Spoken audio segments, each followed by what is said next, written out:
जब किसी को पता चलता है कि उसे कैंसर हो गया है, तो उसके मन में पूरा टाइम एक ही सवाल घूमता रहता है कि अब मेरे साथ क्या होगा।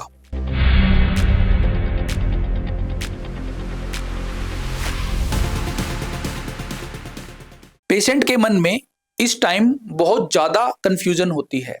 कैंसर कितना सीरियस है? अब मेरे पास कितना टाइम है? क्या मैं कैंसर से ठीक हो पाऊंगा? पेशेंट चाहे जो भी हो, हर किसी के मन में ये क्वेश्चन आते हैं। इसका मतलब ये नहीं है कि पेशेंट कमजोर है या वो इस सिचुएशन को हैंडल नहीं कर पाएगा। आज के इस एपिसोड में हम बात करेंगे, जब किसी को पता चलता है कि उसे कैंसर है, तो क्या उसके मन में सवाल आते हैं। शायद वो सवाल के जवाब ढूंढता रहता है, शायद वो किसी से पूछता नहीं है। वो सवाल इस एपिसोड में हम सॉल्व करने की कोशिश करेंगे। हेलो दोस्तों, मैं हूं डॉक्टर दीपक गर्ग। आज के हमारे गेस्ट हैं doctor Neha Gupta, consultant medical oncologist. Ma'am, you are very welcome. Thank you sir. Ma'am, जब किसी पेशेंट को पता चलता है कि कैंसर हो गया है, तो क्या उसको ये लगता है कि क्या मैं अब मरने वाला हूँ? बिकॉज कैंसर ऐसा टर्म है ना, सब जगह बोलते हैं कि कैंसर लाइलाज है, इसका कोई ट्रीटमेंट नहीं है, तो पेशेंट के मन में ये आता है तो है टर्म। और स्पेशली उनके अटेंडेंट्स भी हमें बोलने आते हैं, स्पेशली ओपीडी में पेशेंट को बाहर बिठा के कि मैम हमारे पेशेंट को नहीं पता ये चीज़ कि कैंसर है या नहीं है, प्लीज़ उनको डिस्क्लोज नहीं करना, अब हमें सब बता देना। उनको हम बस बताएंगे कि उनका ट्रीटमेंट चल रहा है नॉर्मल इन्फेक्शन का। पेशेंट को ये हमेशा लगता रहता है कि मुझे आधी बात बताई गई है, पूरी बात नहीं बताई गई है। हाँ, it is very common because क्योंकि क्या होता है, हम भी डायरेक्टली पेशेंट को पूरा नहीं बता पाएंगे बिकॉज पेशेंट की जो विल पावर है ना, बहुत स्ट्रांग बनाने के लिए हमें टाइम चाहिए। हम एकदम से ऊपर आप नहीं कर सकते कि आज पता चला कि कैंसर आया है, इतनी स्टेज है, आपके पास इतना टाइम है। तो we tell the patient but gradually. हम यूजुअली अटेंडेंट्स को, केयर गिवर्स को यही बोलते हैं कि आप धीरे धीरे उनको समझाना शुरू करो, हम डायरेक्टली एकदम से ब्रेक डाउन नहीं करते पेशेंट को। पेशेंट को लगता है कि मेरा कैंसर माइल्ड है, मॉडरेट है या बहुत ज़्यादा डेंजरस है। हाँ, पेशेंट हमसे अक्सर पूछते हैं कि मैम मेरी कौन सी स्टेज है, मेरी कौन सी स्टेज है। मेरे पास कितना टाइम है, ये दिमाग में हमेशा चलता रहता है। हाँ, ये बहुत टाइम तक चलता रहता है, इवन जब ट्रीटमेंट भी खत्म हो जाता है पेशेंट को ये डर रहता है कि रिकरेंस दोबारा तो नहीं आ गया cancer. It is difficult to say but yes, ये दिमाग में थॉट चलती रहती है पेशेंट्स के। पेशेंट के मन में हमेशा डाउट रहता है कि क्या मैं कैंसर से ठीक हो पाऊंगा। हम पेशेंट को यूजुअली ये समझाते हैं कि your will power should be very strong, क्योंकि इसमें मेन रोल विल पावर का है। अगर आपकी विल पावर बहुत स्ट्रांग है, you can fight against cancer. आप जो भी कीमोथेरेपी की कॉम्प्लिकेशंस है वो भी मिनिमल आते हैं जिस पेशेंट की विल पावर बहुत स्ट्रांग होती है।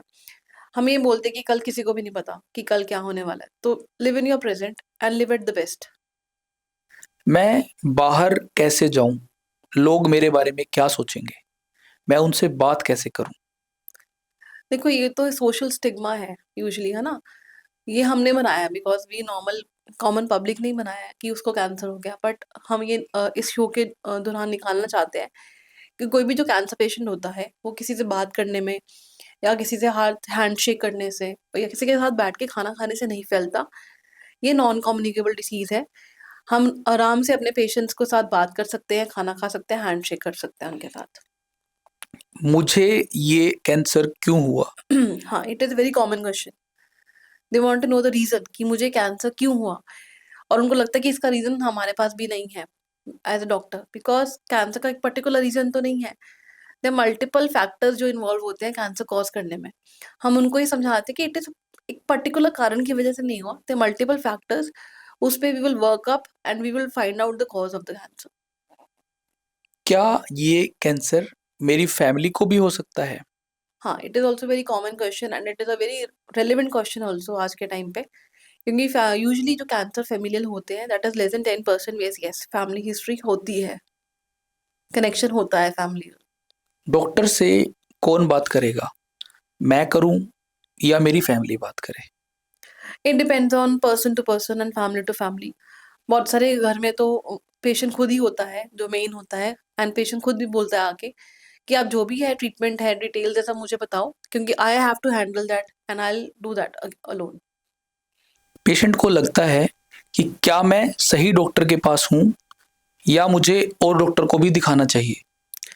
It depends on the treating doctor ना, कि वो कितने अच्छे डिटेल में समझा रहा है, क्योंकि आइडियली क्या होना चाहिए, पेशेंट से बात करना चाहिए फर्स्ट टाइम तो at least you should spend time with the patient, कि प्रॉपर उनको समझाओ कि क्या डायग्नोसिस है, कौन सी स्टेज है, क्या ट्रीटमेंट होगा, प्रॉपर डिटेल में समझाओ। 95% पेशेंट काउंसिल हो जाता है उसी में, because they want to know the exact stage and all. अगर आप उनको बता दोगे they will be counselled. Patient को लगता है कि उनको बायोप्सी नहीं करवानी है और वो बिना बायोप्सी के ट्रीटमेंट स्टार्ट करवाना चाहते हैं।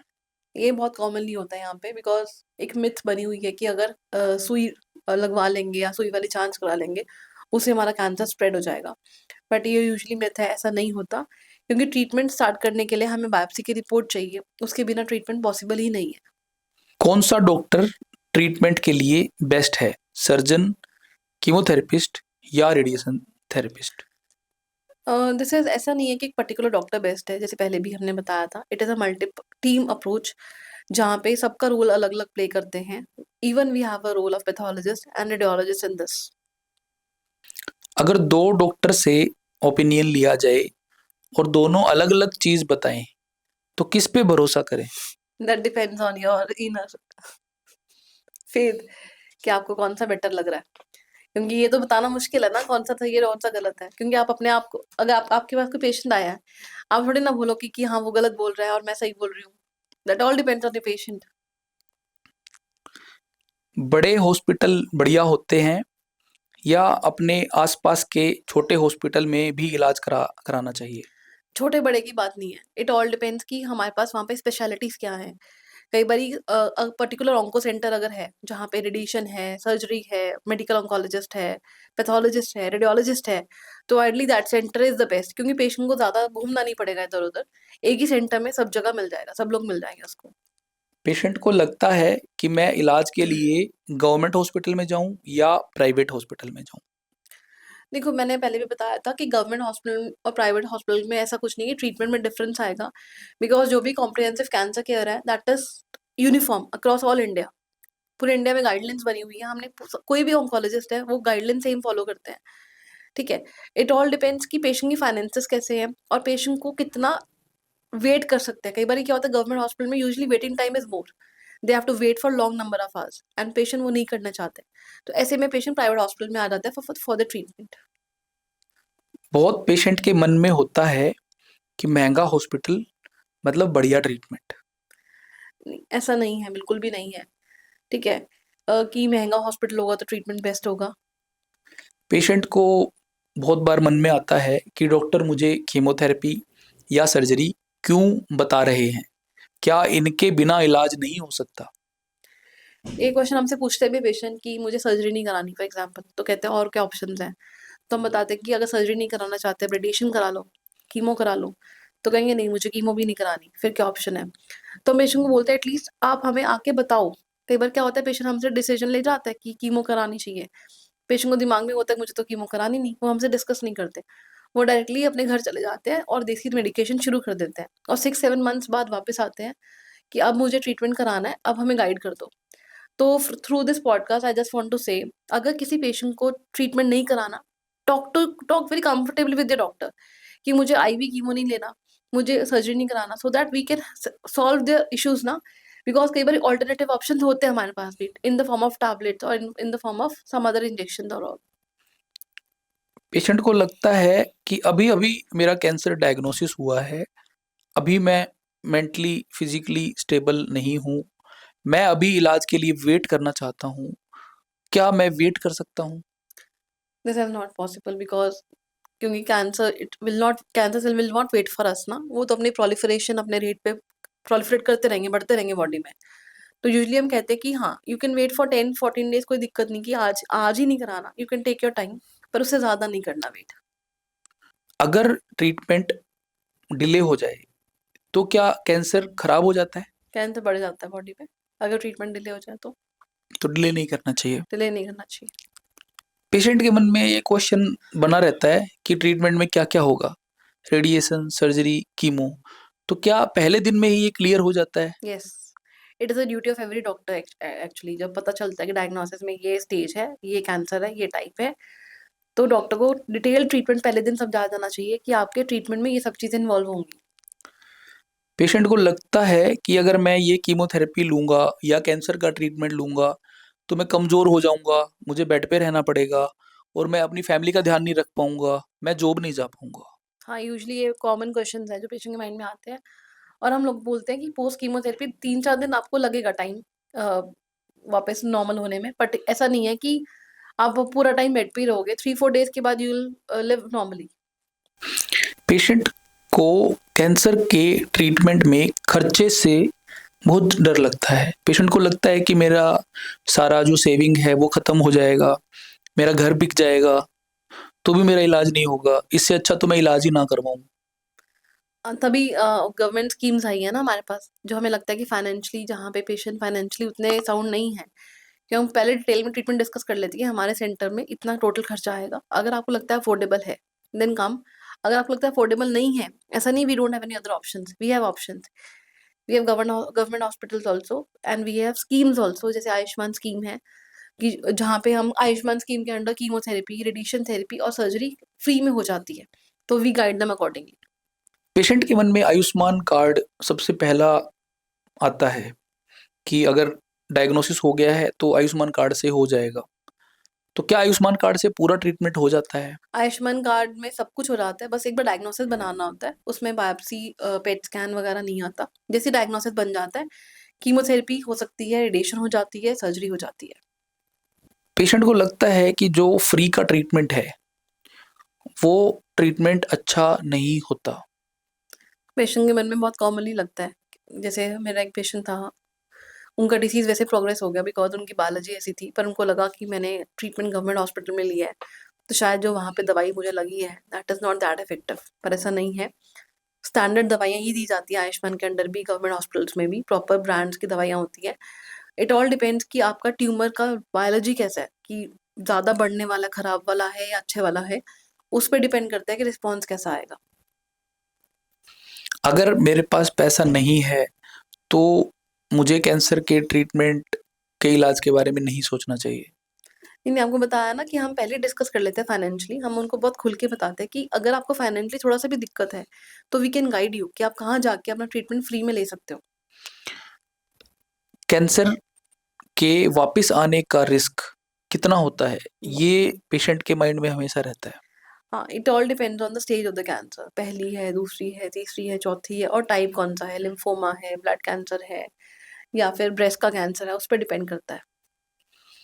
पेशेंट को लगता है कि कैंसर का ट्रीटमेंट तो लंबा चलेगा, मेरे बच्चों का या मेरे माँ-बाप का ध्यान कौन रखेगा? तभी कहते हैं कि it is not a single person ना, कि पूरा फैमिली का अप्रोच लगता है जब ट्रीटमेंट स्टार्ट होता है, बिकॉज़ उनको मेंटल, फिजिकल, इमोशनल सपोर्ट चाहिए होती है अपनी फैमिली की भी साथ में। पेशेंट को अल्टरनेटिव ट्रीटमेंट जैसे कि आयुर्वेदिक या देसी नुस्खे हमेशा अट्रैक्ट करते रहते हैं बहुत क्योंकि ज़्यादा वो अप्रोचेबल हैं, ईज़ी वो है। लंबे टाइम से सुने हुए हैं, तो क्या वो सही हैं? This is very difficult to answer because scientific evidence अपने पास नहीं है कि दे विल वर्क और नॉट वर्क। बट येस, बहुत सारे लोग उनको बोलते हैं कि नहीं, उन्होंने आयुर्वेदिक लिया था, उन्होंने देसी ट्रीटमेंट कराया था, वो ठीक हो गए। जिसकी वजह से पेशेंट बहुत अट्रैक्ट हो जाते हैं कि कीमोथेरेपी से तो नुकसान होगा बहुत ज़्यादा, हम वो ले लेते हैं और हम ठीक हो जाएँगे। But in scientific evidence they don't have any evidence against that, patient की बीमारी यूजुअली बढ़ जाती है। जो हमने देखा है।